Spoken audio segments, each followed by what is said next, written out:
अष्टमदशकं दशकम् 8 नैमित्तिकप्रलयः नाभिकमलात् ब्रह्मणः आविर्भावः च।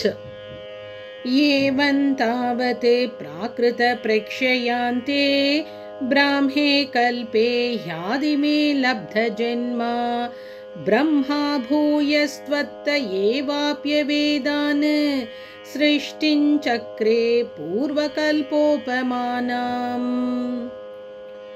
सोऽयं चतुर्युगसहस्रमितान्यहानि तावन्मिताश्च रजनीर्बहुशो निनाय निद्रात्यसौ त्वयि निलीय रमं स्वसृष्टैः नैमित्तिकप्रलयमाहुरतोऽस्य रात्रिम्। अस्मादृशां पुनरहर्मुखकृत्य तुल्यां सृष्टिं करोत्यनुदिनं स भवत्प्रसादात् प्राग्ब्रह्मकल्पजनुषां च परायुषां तु सुप्तप्रबोधनसमास्ति तदापि सृष्टिः। पञ्चाशदब्दमधुना स्ववयोर्धरूपम् एकं परार्धमतिवृत्य हि वर्ततेऽसौ तत्रान्यरात्रिजनितान् कथयामि भूमन् पश्चादिनावतरणे च भवद्विलासान्।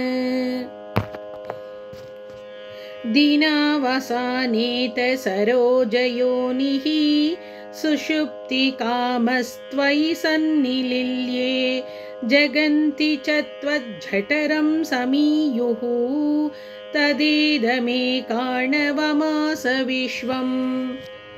तवैव वेशे फणिराजशेषे जलैकशेषे भुवने स्मशेषे आनन्दसान्द्रानुभवस्वरूपः स्वयोगनिद्रा परिमुद्रितात्मा।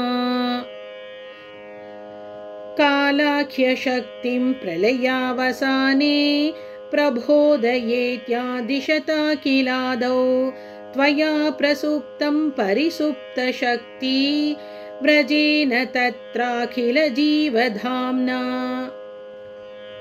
चतुर्युगाणां च सहस्रमेवं त्वयि प्रसुप्ते पुनरद्वितीये कालाख्यशक्तिः प्रथमप्रबुद्धा प्रबोधयत्वां किल विश्वनाथ।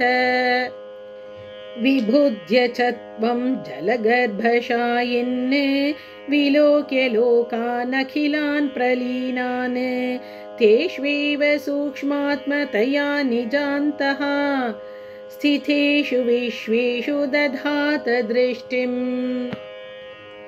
ततस्त्वदीया दयिनाभिरन्ध्रात् उदञ्चितं किञ्चन दिव्यपद्मं निलीननिःशेषपदार्थमाला संक्षेपरूपं मुकुलायमानम्। तदेतदम्भोरुहकुड्मलन्ते कलेबरातोयपथे प्ररूढं बहिर्निरीतं परितस्फुरद्भिः स्वधामभिः ध्वान्तमलन्यकृन्तत्। सम्फुल्लपत्रे नितरां विचित्रे तस्मिन् भवद्वीर्यधृते सरोजे सपद्मजन्मा विधिराविरासीत् स्वयं प्रबुद्धा किल वेदराशिः। अस्मिन् परात्मन्ननुपाद्मकल्पे त्वमित्थमुत्थापितपद्मयोनिः अनन्तभूमा मम रोगराशिं निरुन्धि वातालयवास विष्णो। अस्मिन् परात्मन्ननुपाद्मकल्पे त्वमित्थमुत्थापितपद्मयोनिः अनन्तभूमा मम रोगराशिं निरुन्धि वातालयवास विष्णो।